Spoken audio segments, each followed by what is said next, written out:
Bom, queridos, ó, recomposta para até continuar firme e forte aí contando para vocês sobre hábitos e costumes, tá bem? E um dos hábitos e costumes, e é até o que traz toda a vivacidade realmente para toda essa egrégora cigana, é os oráculos, perfeito? E se eu me remoto realmente à Índia, o que acontece? Na Índia tem-se o hábito da astrologia, leitura facial e leitura das mãos, perfeito? É um dos caminhos que esses ciganos já vêm ali aprendendo e já trazem ali nas suas andanças. Quando eles chegam na Palestina, eles se deparam com leitura de borra de café e leitura de folhas de chá, perfeito? Bom, ali eles já veem que posso continuar, né, deixando as minhas mulheres fazer a leitura de mão. A astrologia, ela ganha uma outra força por causa dos conhecimentos que os caldeus trazem. Então entra a parte que a gente chama a parte de curas. Por quê? Na astrologia, para os indianos, quando eles faziam mapas de previsões, não é? Era você entender a influência daquele signo e daquele planeta sobre a pessoa. Quando se chega na Palestina, se entende o que você traz de predisposição, o que você somatiza, já se leva isso para um caminho de cura, já se leva isso para um caminho de ampliar estes conhecimentos. Não que os planetas vão fugir aí, claro que não, e eu falo isso mais para frente, até porque na leitura de mão tem os planetas, né? A origem dos planetas e junto com as patrulhinhas fazem aí o falar de você com uma riqueza de detalhes muito grande. Mas quando eu chego com a leitura de borra de café, eu vou aprender, que é uma das coisas que entram para a cultura e tradição cigana, os símbolos, porque se eu interpreto os símbolos, eu vou conseguir sobreviver também em qualquer lugar do mundo, porque os símbolos me dão direção, os símbolos me falam o que está acontecendo e eu vou interpretando e também vou sobrevivendo. E é por isso que entra a leitura de borra de café e a leitura de folhas de chá. Quando os ciganos saem da Palestina e entram no Egito, eles encontram o tarô, perfeito? Que foi algo que esses sacerdotes egípcios já faziam as suas previsões, apesar de ter o livro de Tote, claro, mas eles já traziam ali. E o que os ciganos viram? Junto com a leitura de mão, isso é bom para as nossas mulheres. E a partir dali eles trazem isso para a tradição. E essas mulheres vão carregando isso nas suas saias e vão levando isso durante as travessias. E como eu contei para vocês, eles vão chegar lá no sul da Espanha. E com isso, nesse grande ciclo de comércio, que vamos provavelmente Sevilha, que era o grande burburinho de tudo aquilo, vai se ter ali o trabalho dessas mulheres, que é o trabalho do oracular, leitura de mão, leitura de borra de café, porque tem também as árabes e os otomanos juntos, e a partir dali aquilo ganha realmente uma proporção bastante bacana, e as mulheres chegam, por causa da passagem delas ali pelo Egito, com a novidade, o tarô, cartas, do qual eu encanto as pessoas. Eu faço com que elas, em vez de olharem para mim, olhem para os símbolos que essa carta traz, olhem para o caminho que isso aqui traz. E com isso eu vejo isso como uma verdade, eu vejo aí como um caminho. Então entra este tarô e essas ciganas entram com esta forma de trazer este pão na mesa, perfeito? E se continua, tá bom? E o tarô, ele tem toda uma força que não posso dizer para vocês com certeza se ele já tinha chegado na França ou não, mas essas ciganas, pelas passagens que elas fazem, elas levam, tá bem? Está com elas, é uma forma de oracular e ganhar toda essa força e levar esses conhecimentos. Então isso é um hábito, o hábito do oracular, perfeito?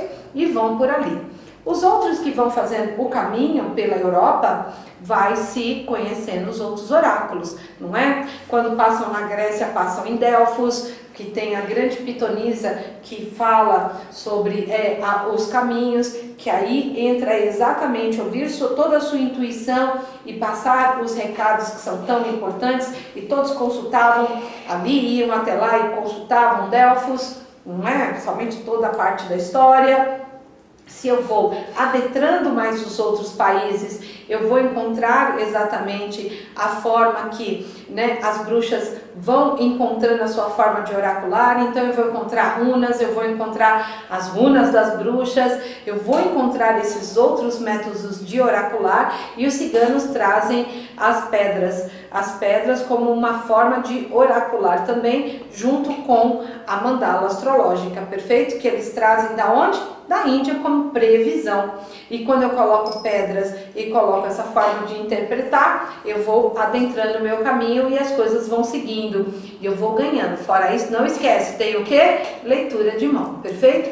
Quando entra a cartomancia realmente na vida desses ciganos? Entra em torno de 1300, quando o rei da França está passando por uma recessão muito grande, e o rei faz um decreto que alguém que pudesse trazer um conselho para ele e trazer um caminho para sair daquela recessão, que as portas do castelo estariam abertas para isso. Este rei pede isso, e uma cigana procura a rainha, e ela vai com a cartomancia. Como que essa cartomancia entra? Como ela entra como uma mancia? As rotas dos franceses pelos mares para comprar especialmente especiarias, fazem com que, vamos dizer, os marinheiros, os ajudantes, tragam isto da China, tá bem? As cartas é um jogo realmente que nasce na China, e eles trazem como a gente joga mesmo, jogo comum, jogo de entretenimento. Essa cigana entende o quê? Que essas cartas, junto com os números e junto com os elementos que ela representa, eu posso levar ali a leitura. Então, ela traz a cartomancia, dá os conselhos para esse rei escuta, e a partir dali entra a tradição de cartas efetivamente, principalmente nesta França. E com isso, todos vão fazer consultas. Um tempo depois já entra o tarô, com todos que foram estudar em Alexandria, até porque qual é o oráculo que esses sacerdotes egípcios estavam usando em Alexandria? Tarô. Então eles começam a exportar, né? A levar este conhecimento. E a partir dali entram os ciganos com a cartomancia, sendo assertivos, trazendo a força dos 4 elementos e da numerologia, da dualidade, da lei de sincronicidade, e trazendo a força das lunações e dos 12 meses. Tudo isso para fazer as interpretações da cartomancia. E também eram muito, mas muito bem sucedidos, levando todo este conhecimento, levando todo este caminho. Perfeito?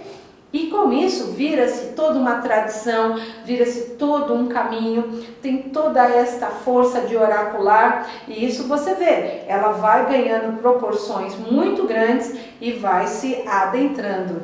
Tudo isso vocês vão ver nestes ciganos que trabalham conosco hoje, né? Porque um vai trabalhar com cartas comuns, outro vai pedir tarô, o outro vai pedir baralho cigano, porque eu vou contar a história disso aqui para vocês, e como tudo isso vai se vivenciando e entrando na vida desses ciganos. Mas a origem e o oracular, os hábitos, eles vão se mantendo, tá bem? E esses ciganos, como eu disse para vocês, que vieram pelas rotas que vêm fazendo o caminho do Egito, o caminho da Turquia e tudo mais, eles têm toda essa influência árabe e otomana. Os que fazem o caminho da Europa vão ter toda uma outra influência, e mais que a arte de oracular e as influências de oracular que eu já citei aí para vocês, astrologia, leitura de mão, leitura de tarô, borra de café, folhas de chá, elas permanecem, e vai entrar os oráculos das runas e vai entrar os oráculos ciganos com as pedras, perfeito? A partir dali se dá todo o caminho. E nessa penúltima influência, vamos dizer assim, entra aí a cartomancia, como entra primeiro como essa forma de entretenimento, mas essa cigana faz isso virar todo um outro caminho. Isso é todo um hábito cigano que se mantém até hoje, e que se mantém de fato até hoje dentro aqui, porque hoje, como eu disse, cada cigano escolhe um oráculo e faz isso para o seu médium, uma forma de trazer o seu pão na mesa, e é por isso que é tão importante. Perfeito? Bom, volto ali com a origem da cartomancia para vocês no próximo tópico. Então, beijo!